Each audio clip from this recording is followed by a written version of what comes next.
नमस्कार। आज हम कुछ बहुत दिलचस्प विचारों पर गौर करने वाले हैं। ये बातचीत मौन और मन की शांति जैसे गहरे विषयों को छूते हैं। हाँ, और ये स्रोत हमें सोचने पर मजबूर करते हैं कि हम असल में बोलते क्यों हैं। सही बात है। और सच्चा मौन क्या है? क्या उथल-पुथल के बीच भी शांत रहना मुमकिन है? बिल्कुल। तो आज का हमारा लक्ष्य है इन्हीं अवधारणाओं को समझना, है ना? हाँ, चलिए शुरू करते हैं। तो सबसे पहले बातचीत पर आते हैं। इन स्रोतों के अनुसार अक्सर ऐसा होता है कि लोग जब बात कर रहे होते हैं तो वो सच में एक दूसरे से जुड़ नहीं रहे होते। हाँ, वो जुंग वाला उदाहरण है ना। हाँ हाँ, वही। दो मरीज थे जो बस बारी बारी अपनी कहते जाते थे। एक बोलता था फिर दूसरा, पर उनकी बातों का आपस में कोई लेना देना ही नहीं था। बिल्कुल, जैसे बस एक रस्म निभा रहे हों बातचीत की। और यहाँ एक थोड़ी चौंकाने वाली बात भी सामने आती है क्या? कि कई बार ये जो लगातार बोलना है, ये असल में खुद से भागने का एक तरीका है। खुद से भागने का मतलब अपने अंदर जो एक खालीपन है या शायद जीवन की निरर्थकता का जो एहसास है, उसका सामना ना करना पड़े। तो लोग बस बोलते रहते हैं। अच्छा। हाँ, ये एक तरह का नशा है, जैसे कोई खुद को भुलाए रखना चाहता हो। बाप रे, खुद को भुलाने का नशा।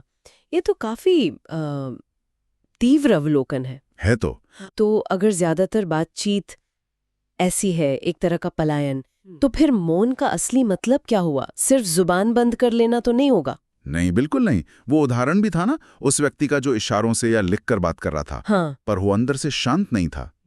तो असली मौन सिर्फ बाहरी चुप्पी नहीं है। तो फिर क्या है? ये है बोलने की जो अंदरूनी एक इच्छा होती है ना, एक एक ऊर्जा का वेग होता है ना, उसको कम करना। अच्छा, अंदरूनी इच्छा को कम करना। हाँ, जब आप तभी बोलें जब आपकी जरूरत ना हो, बल्कि सुनने वाले की जरूरत हो। और इसमें सिर्फ बोलने ही नहीं, अनावश्यक शारीरिक हरकतें भी शामिल हैं। जैसे बुद्ध ने टोका था उस आदमी को जो पैर हिला रहा था। हाँ, याद है। वो पैर हिलाना भी अंदर की बेचैनी ही दिखा रहा था। तो मूल बात यह है कि हमारे अंदर जो व्यर्थ का शोर, जो बातें चलती रहती हैं, उनसे अपना सहयोग हटा लें।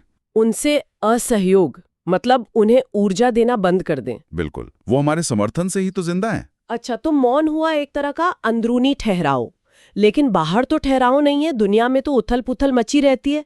ऐसे में शांति कैसे मिले? स्रोत शांति की भी बात करते हैं। हाँ, और शांति को यहाँ अनुद्विग्नता कहा गया है। अनुद्विग्नता, इसका क्या मतलब हुआ? इसका मतलब है कि बाहर चाहे जो भी हो रहा हो, उससे आपका अंदर का संतुलन ना बिगड़े, आप विचलित ना हो। कोई उदाहरण है इसका? हाँ, जैसे सुकरात का उदाहरण है।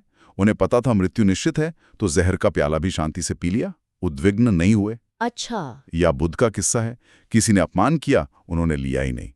बोले ये तुम्हारी चीज है, तुम रखो, क्योंकि लेना लेना तो उनके हाथ में था।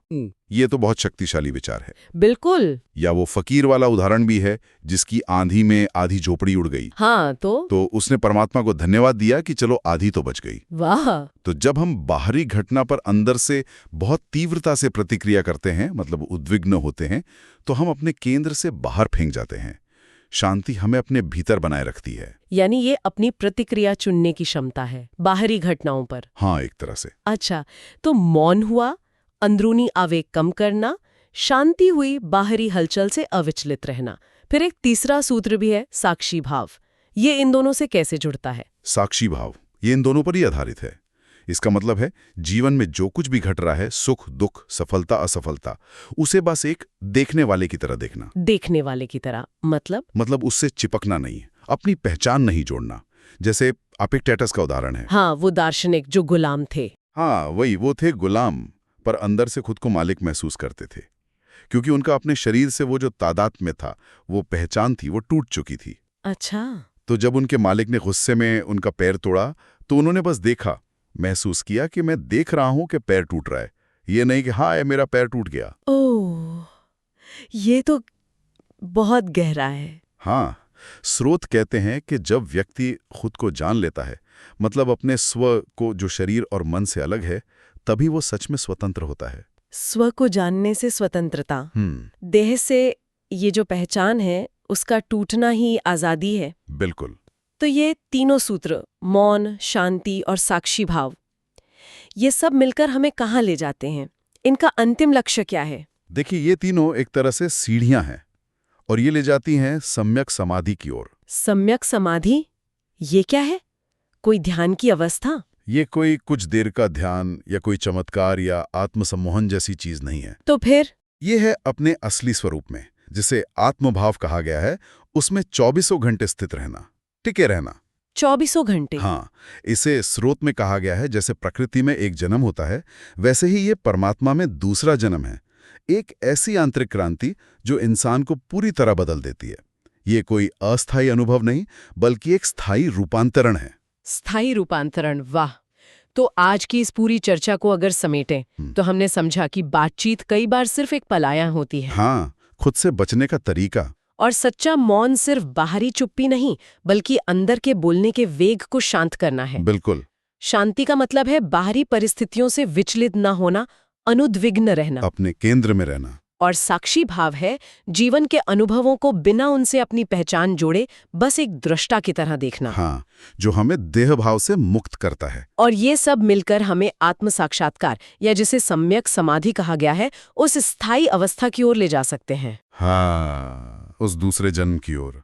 बहुत खूब। और जाते जाते एक विचार शायद छोड़ा जा सकता है सोचने के लिए। हाँ, जरूर। इन स्रोतों का एक तर्क ये भी है कि दुनिया के जो अधिकांश झगड़े हैं, दुख हैं, क्लेश हैं, वो अनावश्यक बातों से, व्यर्थ वाणी से पैदा होते हैं।